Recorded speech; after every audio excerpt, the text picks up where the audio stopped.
Yo, what is going on, guys? Today have I got a story for you guys. You are reading the title correctly. I did indeed break into someone's house, and I have decided that today I'm going to tell you all about it. But before we do that, make sure to follow me on all my social media links here, and here to stay up to date with what is going on with me. My Twitter seems pretty dead at the moment, so I'd greatly appreciate a follow and maybe a bit more of an interaction. Anyway, let's get on with the story. It started out like any normal night. Well, for me and Em anyway. It was a normal Friday night. We don't go out. We decide to stay in and watch a film and have an early night. I say an early night. We ended up going to bed about 1:30, which isn't really too late on a Sunday night. So we head to bed around 1:30. Em falls asleep nicely, and so did I actually, in fact. And we went to sleep, and about 3 o'clock, 3:30 in the morning. Like I said, it's Friday night, it's Freshers Week. We wake up to what we originally thought was just students being noisy as per usual, because students are so goddamn noisy that it is ridiculous. So what actually woke us up was the sound of, all I can describe was like just a very, very loud banging noise, and then like a tinny sort of banging noise. And what it turned out to be was, over the road there is an Airbnb, so people can come and stay there. It's like a hotel sort of thing, but there's no sort of reception. It is just the building. You go collect the keys, you stay there for a few days, and that is it. Hearing all this noise, they are shouting at the top of their voices for someone that they think is inside the building. They're banging on the door like they're going to bang, like literally break through the front door. And what also sounded like, and I believe now, was they were getting a stone and hitting it against the window to try and break the window. So all of this noise going on, and I'm thinking like, it's going on too long now. You've woken me up, and they actually woke up a lot of the neighbours as well. And so I decided, you know what, no one else is doing anything about it, I'm going to phone the police. And that is what I did. I phoned the police. I then went downstairs to actually sort of look out for the police and see what was going on, see if they left. And in actual fact, these guys, they then left after about half an hour of making a racket. They left. The police actually turned up after about 5 minutes after they left. And I said to them, look, they've just gone off. They're probably going to be coming back. And the police said that they would come back and see if they return. Anyway, about 10 minutes goes by, and these guys return as I expected and carry on doing exactly the same thing. Banging on the door, banging on the window, making an awful lot of noise. So I phoned the police back and got them to come back. So I'm actually going to show you on the screen now. This is the building that the guys were staying in, and this is a picture from my flat window. So you can see how close it actually is. And this is the building they were trying to get into. So it got on to the point where the police turned up, and they're still making a lot of noise even though the police were there. Like, they're making an awful racket still, and the police aren't exactly doing much about telling them to be quiet. But before the police turned up, I thought I'd actually go down there and sort of film. And so I'm going to show you a quick snippet now of sort of the noise that we were hearing, how much they were shouting. It's about 20-30 seconds, and just so you got an idea of what was waking us up and how much noise they were actually making.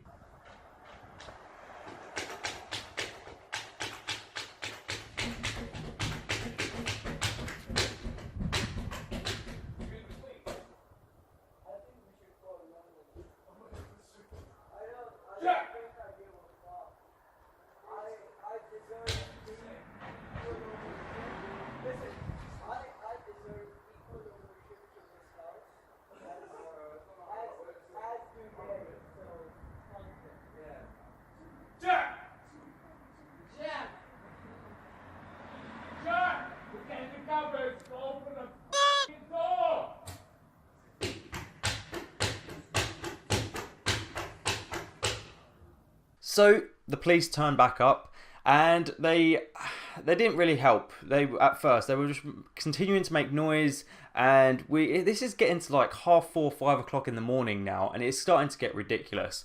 So I went down there turned out that the guy that they thought was inside, that they were calling for, they thought had either, because they left them on a night out, they thought he'd either passed out inside or he'd done something silly and seriously hurt himself. So obviously it was becoming more of a concern about getting in rather than the amount of noise that they were making. Now the police said that they couldn't bash in the door because they had no real sort of reason. There was no real reason that this guy would have done something or could have been seriously injured. So they couldn't bang in the door.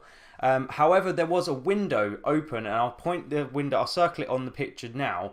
This is the window that was actually open, so this is why they were shouting so loud, to see if they could hear him. So this window was open, and the police had actually decided that they were going to try and find a ladder to try and get into this window.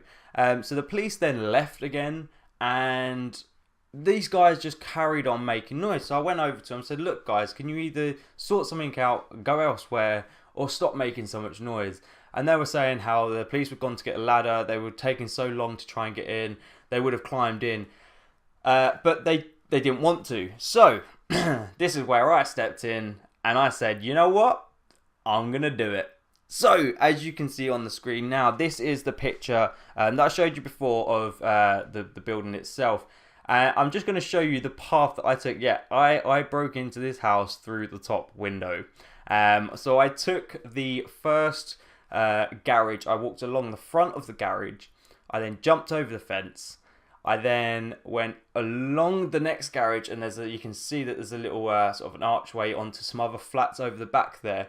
I climbed onto a wall that was next to that, and then onto a roof of the building that was behind, along that rooftop, onto the actual cottage itself, and I got myself along a bit, just above. I got myself above the window itself. So obviously now I'm trying to work out how I can get myself into this window. Now I'm going to show you a picture, and this is pretty much to prove that it was me. You can't really see me, but to prove to you guys that I did this. This is a picture that Emma took because she decided to Snapchat and take pictures. This is a picture that Emma took of me leaning over the roof trying to figure out my way in, and you can just about see my body on top there, leaning over looking into the window. So what I then proceeded to do, and you can see here by the different angle of the actual window, I lowered myself in and slid in through the window, and voila, I was in. I had broken into this house and I was in. And at this point, I've quickly gone round and I couldn't see anybody. There was no one in there. Their friend was not in the cottage. So I went downstairs, went to open the front door, and as I went to open the front door, I realised that you still needed the key that they needed to get in the front to get in from inside. So there was no way of opening the front door. And as I've gone to them, you need the key to get in from the inside, I hear a voice behind me, and this really creeped me out, saying, "You've got to be kidding me." And it was in actual fact the police officer that had actually got the ladder and climbed up through the back window and in through the back way. So I'm now inside. I've broken into someone's building and the police are now inside with me, and I'm thinking, what the hell? Like, I could get done for breaking and entering. I've just broken into someone's house. The police are here. Oh, shit. Now, actually, the police found it very amusing that I'd actually climbed up and into the building itself. They said it was okay because I'd actually got in. They just said I was very, very stupid for climbing onto the roof and getting in. But they were very shocked and impressed that I'd managed to get in anyway. So we managed to get in. We had to open a window to get the guys into the actual cottage itself and lower themselves in. The police left. I said goodbye to the guys and said I'll find out in the morning what's going on. They were still worried about their friend. They did they were going to do a search for their friend as well because they didn't know where he was. But yeah, that was pretty much it really. I'd broken into this house to see if I could get the front door open for these guys, and two, to see if the guy was even in there, and then got caught by the police in the act. Like, I got let off with not even a tap on the wrist really. They found it quite amusing. But guys, the moral of the story is, do not break into people's houses. And also, when you're going out with a group of friends and you have the front door key, don't go out and pull and then decide to proceed to the girl's house rather than your own, because that is right, the guy that they thought was missing or probably hurt or something had actually pulled and gone back to a girl's house and turned up the next day in the morning to find the guys asleep, and then explain to them that he had pulled. It was quite an exhilarating experience for myself, like climbing up onto these roofs and into a window. Like, it's not something I would normally do, but it was fun, exciting, and an adrenaline rush. But I do not recommend doing it. I did actually put my life at risk. I say my life, I could have seriously got hurt if I'd fallen off the roof. But that would pretty much it. I probably just got hurt. Didn't put my life at risk. Anyway, that is the story that I thought I'd bring to you guys today. Yeah, so I broke into someone's house, got caught in the act. I got woken up. I then didn't sleep. I had American football training the next morning at 9:30. I did not sleep. Then had work in the evening. Still hadn't slept. So I then went like 24 hours without sleeping. So I was absolutely knackered. But guys, that about wraps up this video. Moral of the story, do not break into people's houses. Do not go out on the pool when you have got the only front door key and stay at another girl's house. And also, don't make an awful lot of racket if you're out on the piss. Like, there are people sleeping that have jobs. It is not fair. We get an awful lot of students down our road that make so much noise, and it is awfully frustrating. But we put up with it because we've only got single glazed windows, and we do what we gotta do. Anyway, I hope you guys have enjoyed this video. If you did, make sure to smash that like button, and I'll be sure to do more story time videos, things that have happened in my life in the past, things that have, I don't know, are going to be happening, things like that. If you guys enjoy this sort of video, then make sure to smash that like button. Leave your comments in the comment section down below, and subscribe if you are new, and I'll catch you guys in my next video. See ya!